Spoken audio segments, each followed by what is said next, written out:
शिव गुरु भोग और मोक्ष के अभिन्न रूप से दाता है।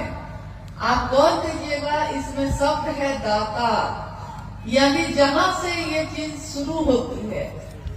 शिव दाता है, बाकी दुनिया में कोई भी है जिसने भी शिव से लेकर आपको हमको दिया है उसको कहते हैं प्रदाता, यानी दाता से लेकर देने वाला।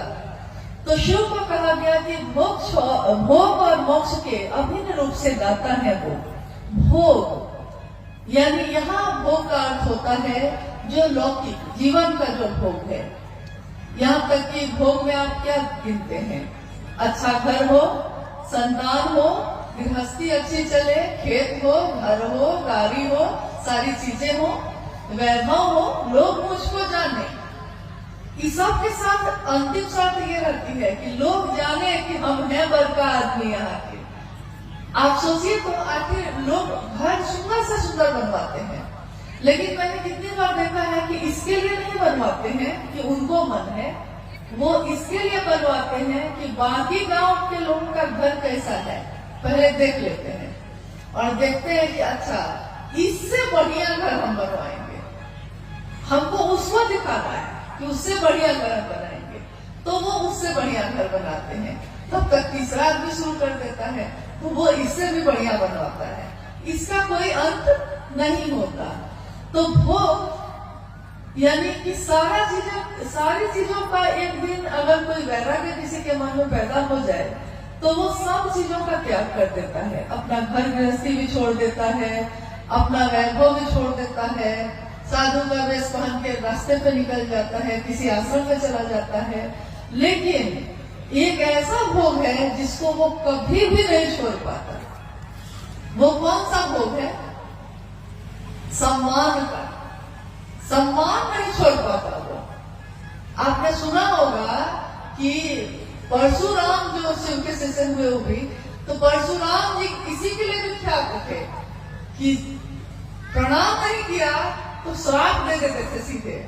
ऐसे कितने ऋषि कुल में भी लोग हुए, सम्मान नहीं छोड़ पाए। किसी ने प्रणाम नहीं किया तो आप इतने क्रोध में आए, किसी ने कुर्सी नहीं दी तो कहा इतने ही पे मेरा अपमान हो गया। आप कुर्सी की बात करती हैं। एक बार उस समय संयोजक पद हुआ करते थे गुरु भाई गुरुमानों के बीच, तो बिहार से कुछ गुरु भाई लोग साहब के पास आए हुए थे। साहब उस समय पटना में रहते थे। तो घर में छोटी सी जगह थी, घर में चाय बन रही थी अंदर सबके लिए। साहब ने कहा सबके लिए चाय बनवा दो, तो चाय बनी, चाय सबको दी गई। गलती से एक आदमी जो संयोजक थे गलती से छूट गए। अब मान लीजिए आप लोग सब बैठे हैं, मैं चाय लेके जाऊं और कोई एक आदमी तो गलती से छूट सकता है ना, तो अगर छूट गया है तो हम लोग मांग लेते हैं, अरे भैया हम छूट गए, हमको दे दीजिए। लेकिन उस गुरु भाई ने मांगा नहीं। मांगेंगे कैसे? मांग लिए तो अपमान हो जाएगा। साहब के यहाँ बैठे हैं, चाय सबको मिल गई, गलती से छूट गए। उस समय वो कुछ नहीं बोले, लेकिन अपने घर लौट कर जब गए तो उन्होंने साहब के नाम एक लंबी सी चिट्ठी लिखी और उस चिट्ठी में उन्होंने कहा कि आपके घर में मेरा बहुत अपमान हुआ। मेरे सामने सबको चाय दी गई और मुझको सिर्फ छोड़ा गया, तो मैं आज से संयोजक का पद छोड़ता हूँ। साहब बड़ा हंसे। उन्होंने कहा कि बताओ, महादेव की बात करने वाले का मन इससे एक चाय की प्याली से टूट गया। मतलब छोटी सी बात पे बरसों के याराने गए। नहीं, छोटी बात पे ही बरसों से दोस्त यार हैं, मामूली सी बात होती है, उसी में जो दिन रात एक साथ खाते पीते थे मुंह फुला के बैठ जाते हैं। तो भोग की बात मैं कह रही थी कि भोग यानी सम्मान सबसे बड़ा भोग है। आप बताइए कि और चीजें आपके पास है या नहीं है, ये नहीं पूछ रहे हैं, लेकिन सम्मान है कि नहीं। कहीं भी आप महादेव की बात लेकर जाते हैं तो कोई आपसे घृणा करता है क्या? आपका अपमान करता है, कुर्सी देता है बैठने को। यहाँ तक कि अगर गुरु वाहन चले जाए तो घर के अंदर भी अनजान लोग भी अपने घर के अंदर बैठा लेते हैं। कि महिला है घर के अंदर बैठा लेते हैं, आपसी की चर्चा कर लेते हैं। गुरु भाई कहीं जाते हैं तो दरवाजे पे गांव के लोग जुट जाते हैं, अरे इनको चाय पिलाओ, कितना सुंदर बात कर रहे हैं, महादेव की बात कर रहे हैं, तो चाय पिलाओ, खाना खा के जाइए भाई जी।